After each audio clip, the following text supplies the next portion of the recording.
Le tikkun, c'est une vision de l'histoire humaine qui commence par l'idée d'un plan divin qui est un plan parfait d'une humanité heureuse, d'une humanité juste et épanouie, etc.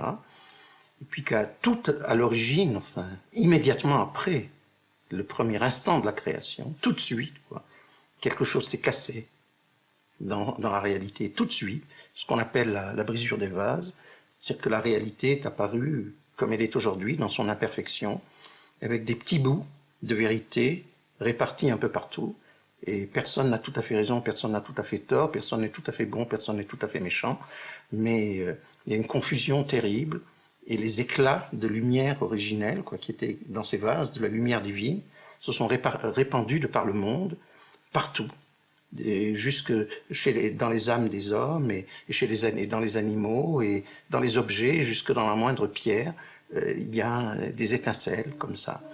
Et puis, la tâche de l'homme, à ce moment-là, c'est de partir à la recherche des étincelles, et peu à peu, de reconstituer le vase lumineux, quoi, ces vases qui contiennent la lumière, dans leur pureté originelle. Voilà, le tikkun.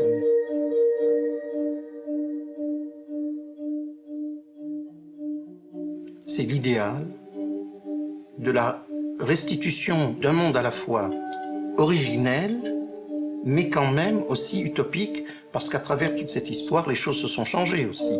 Ça veut dire, les vases se reconstituent, mais tout de même, ils ne sont pas plus tout à fait comme ils étaient à l'origine. Ça veut dire qu'il y a aussi du nouveau, il y a une dialectique de la reconstitution, et puis du renouvellement.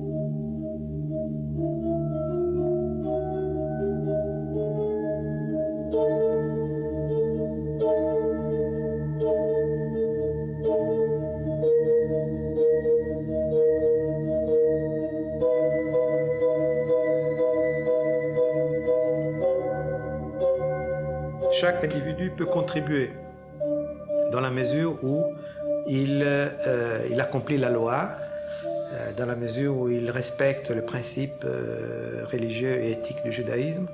Bon, il contribue à sauver, à la rédemption de son étincelle à lui ou de celle de ses proches. Et donc, il contribue à construire, disons, progressivement ces mouvements par lesquels va s'opérer la rédemption générale, le tikkun général, qui sera l'ère messianique. Donc, il y a les tikkun, disons, l'horizon du tikkun, c'est l'ère messianique.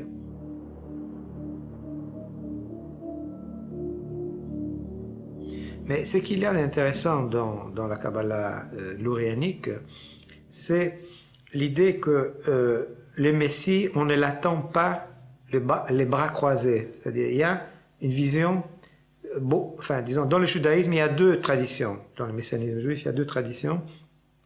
Une qu'on peut dire quiétiste, passive, qui attend l'arrivée du Messie, ou qui attend le tikkun. On peut à la limite essayer de calculer les jours. Bon, il y a la gematria, le calcul kabbalistique très compliqué pour savoir les jours où il va arriver, etc. Mais bon, on l'attend, c'est tout. Et ensuite, il y a l'autre courant qu'on peut dire le messianisme actif. Ce sont ceux qui croient qu'on peut, disons, accélérer la fin. Disons, la fin de l'histoire, qu'on peut sinon précipiter, au moins faciliter la venue du Messie. Donc que les êtres humains ont un rôle à jouer. Donc ça ouvre le champ pour la réintroduction du social, du politique et donc de l'utopie dans le terrain même du messianisme.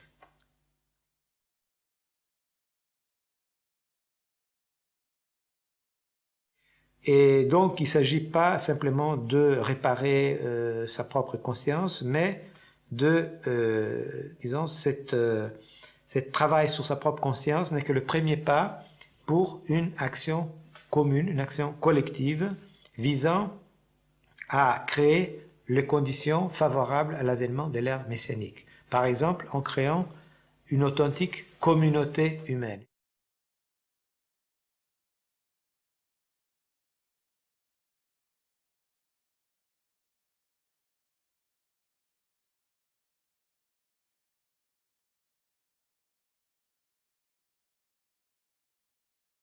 Et ce qui est extraordinaire dans ce mythe, c'est que l'histoire individuelle, et même la morale individuelle, est rattachée à un mythe cosmique.